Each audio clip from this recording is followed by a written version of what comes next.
encourage you from bringing the patient to a full stand. Keep the distance low. The higher you stand them, the more distance you have to sit them. Particularly if there's a big discrepancy in height between you and the patient, that would be problematic. So the third kind of transfer is a side transfer with or without a sliding board. So let's just think about what kinds of patients you would use this for. Does anybody want to take a stab at it? Am I being recorded, Mr. Christopher, Mr. Joey? Yes, ma'am. Without my permission? I'm sorry. Okay. I don't care as long as you ask me, but I don't want anybody recording me without my knowledge, okay? Particularly if I don't have lipstick on, not a good thing.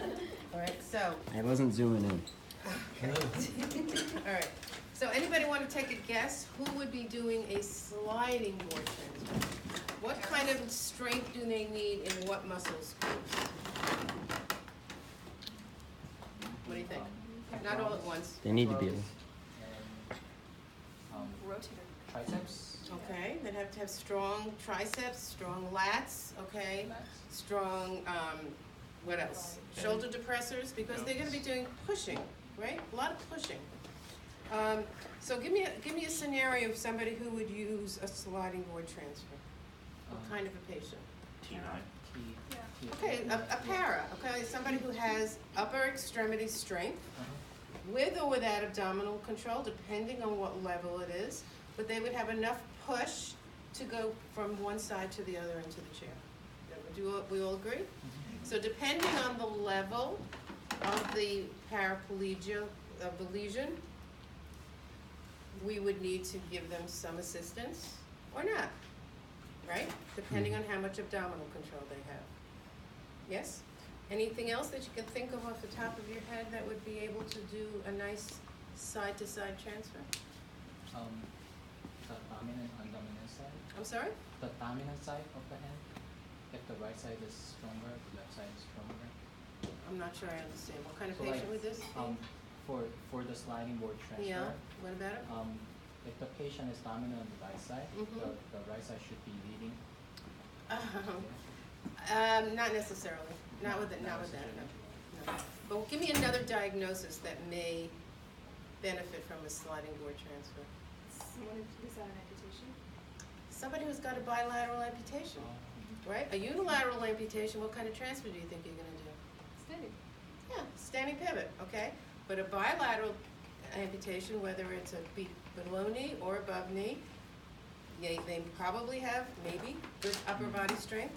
They certainly can't do a standing transfer. They may be able, you may do a lift with them, but why would you want to lift somebody if they can do an independent transfer sideways, okay?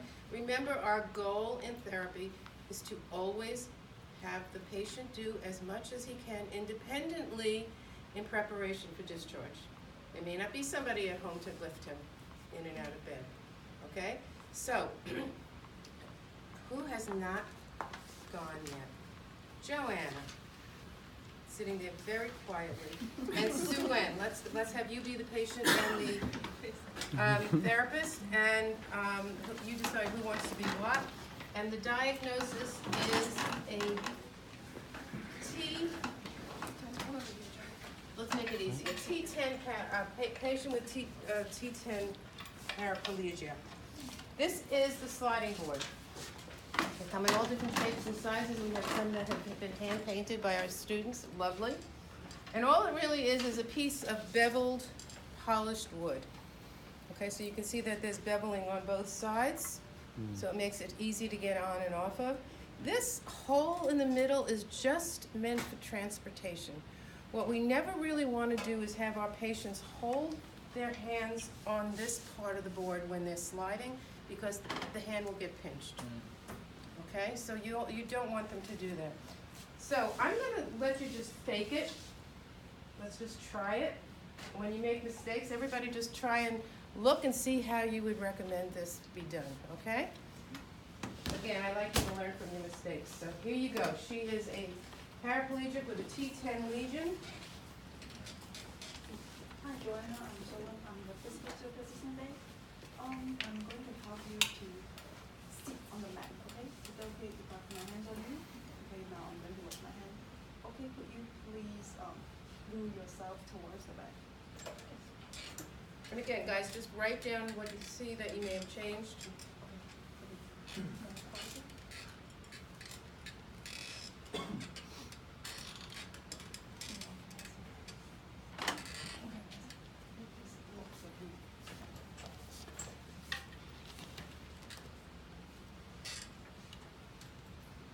Now I'm going to take away the leg rest, okay? Now I'm going to cross your leg on count 3, 1, 2, 3.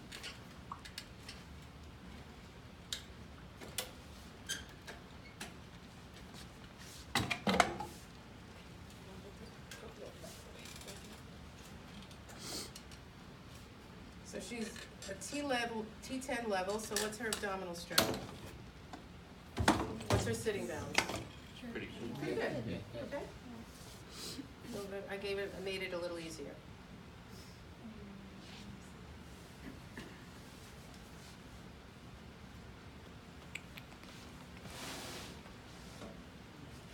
Going to put the stir on this.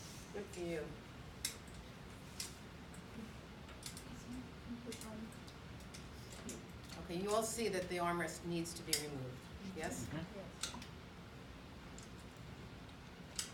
That one's hard to get off. You gotta like shimmy it up while you have the thing pushed in. Just comes in like this. Oh.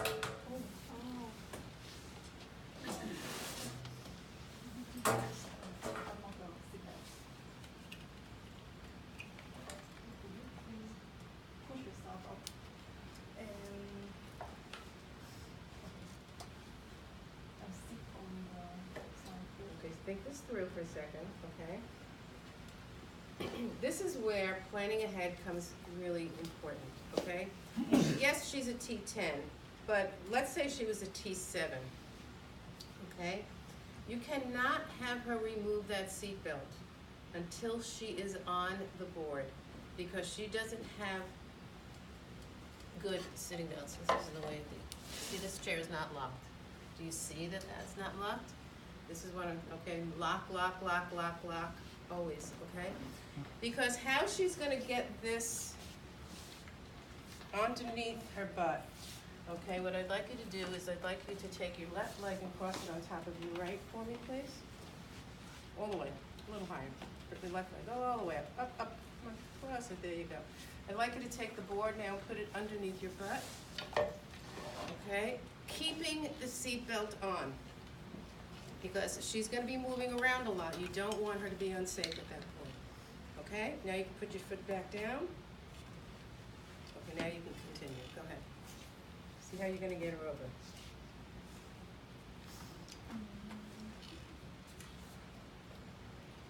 You please push yourself along the way towards your left. Where do you want her hands to be? Tell her where to put her hand. Put your left hand on the mat and push on,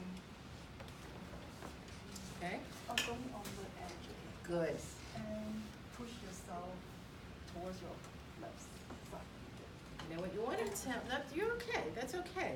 Okay, you have to stand in front of her, and you want to give her clearer instructions. Go back into the chair, okay? Make sure she knows not to put her hands at the edge. I've seen this happen all too often, that the patients push on the edge and they get their fingers stuck in there.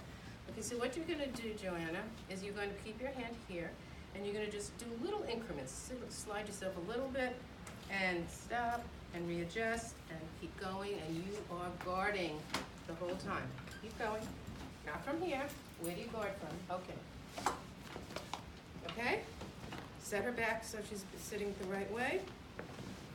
Pretty simple? Mm-hmm. Okay.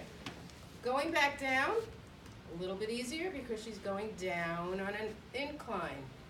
She's not pushing up, she's pushing down, so she's gonna go down faster. Okay, let's get her down. See how this chair, I wanted to show you what just happened. The chair disengaged again. This is what I mean, check, check constantly. Every single time you do a movement, make sure that that chair is still locked.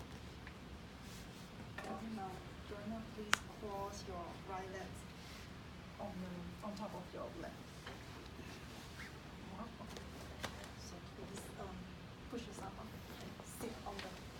No, no, not push herself up. Get it, she can use her hand. She's got good abdominals. So she can take this and put it, no, no, no, stay back where you are. She can take this and actually physically put it underneath her. Go ahead. Lean towards it, there you go. Okay? And put your one hand here and slowly. Stop. 1 second. Look at her legs, Oh, sorry. okay? Please. The legs need to be back uncrossed because what is this gonna be doing to her center of gravity again? Think of the balancing issues, okay? So make sure her legs are straight. Okay, go ahead. Now please slowly screw yourself towards the wheelchair. Okay, slowly.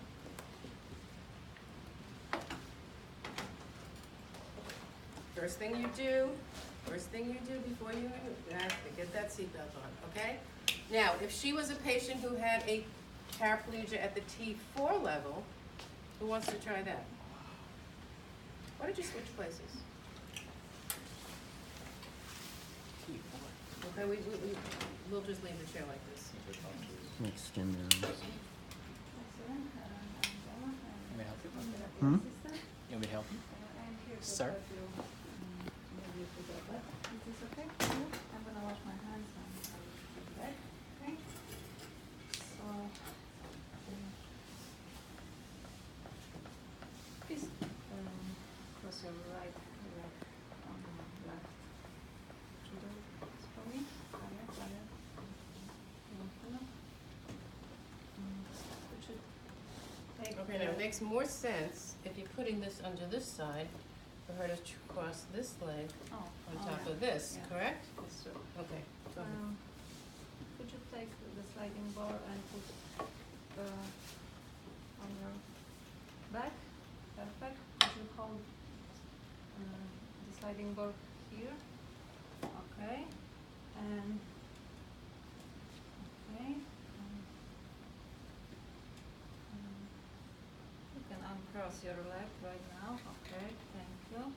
I'm gonna unlock you. I'm gonna Good, protect you. good, keep Okay. your hands on And her, okay, good. please scoop you to the board, okay? On count of three, slowly. Move toward the bed, slowly, okay? One more time. Move with her, Joanna, move with her, get your left leg to move with her. Okay, That's okay. okay. Okay, she's ready to go back in. Okay. Please put the sliding board beneath your Good, Joanna's never letting go of her, you see that? She has not taken her hands off the patient. This is a patient who has no abdominal control, zero. Okay. Good, lock, check, Okay. check. We're gonna go Perfect. back to the wheelchair right now, okay? So put your arm over here and scoop to the sliding board into the chair. Yes, one more time, slowly. Good. Okay. Okay, as long as she kept her hands on the patient, that is fine. Okay, if she let go and didn't put the seatbelt on, that would have been a critical safety issue. Okay, but she kept her hands on the, very nice, Joanna. Okay, now, let's talk about a patient who has bilateral long leg casts. They were in a terrible motor vehicle accident. Okay, and they are in bilateral long leg casts. Chris? Want me to be the PT? No, yeah, I want you to be the PT. And who has not gotten a chance? Diana, you want to be the patient? Bilateral long leg casts, which means that the patient is coming to you with the leg rests elevated because they cannot bend their knees. Oh, the leg rest is gonna be out.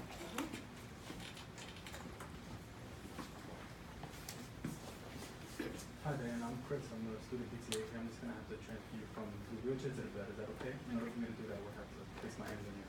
Alright, so I'm gonna go wash my hands. You can wheel yourself up closer to the bed for me so that you're lined up. Oh, we don't have the leg rests on? Okay.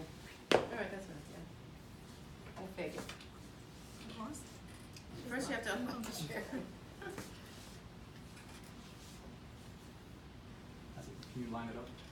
There's a left side is parallel with the bed.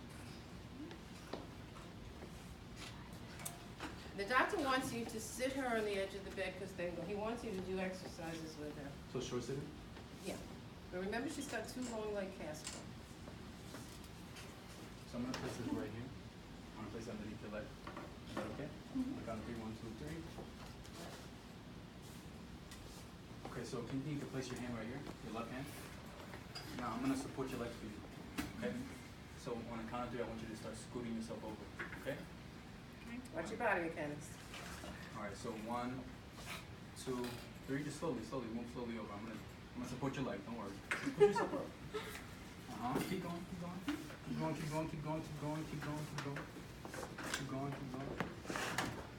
Alright. Okay, now what? Back to the chair. Well, you want her to do exercises. What are you going to do what's going to happen when you let go now? Aren't they gonna stay up since they're in a couch? Well, I don't know. It's pretty heavy. They weigh about 15 pounds each. What do you think you could have done ahead of time Oh, to God. prepare it? How about bringing a stool ready so that she can rest her legs on the stool afterwards, right? Okay, this is all about prepping ahead of time. Be ready. That was fine. What if she started to lose her balance? What would you have done at that point? Not use a sliding board, maybe max the sit. Yeah, okay, but if she started to lose her balance in the midst of your transfer, what would you have done? Panic. Besides panic. Okay, let's get her back in the chair. Back in the, no, okay, the other way. I want you to just transfer. Okay. Now, if somebody's very, very strong, Chris, have a seat. Okay. Let's say Chris, again, is a paraplegia at the T9 level. Okay. Some patients are so strong that they can do a side transfer. Watch, see, this has disengaged. They can do a side transfer without a sliding board.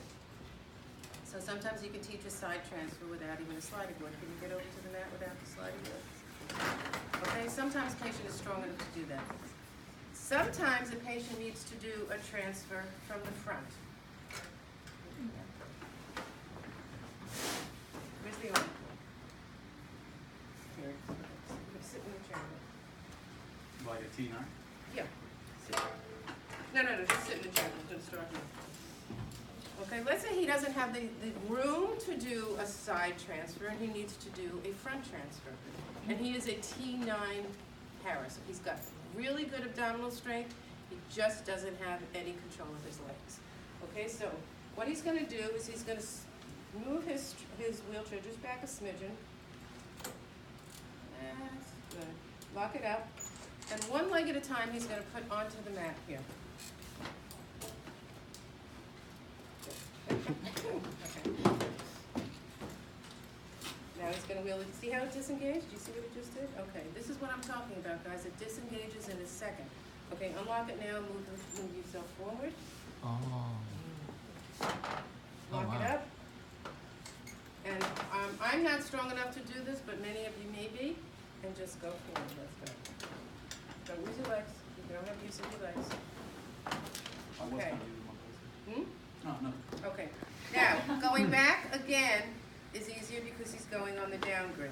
So he's going to go back.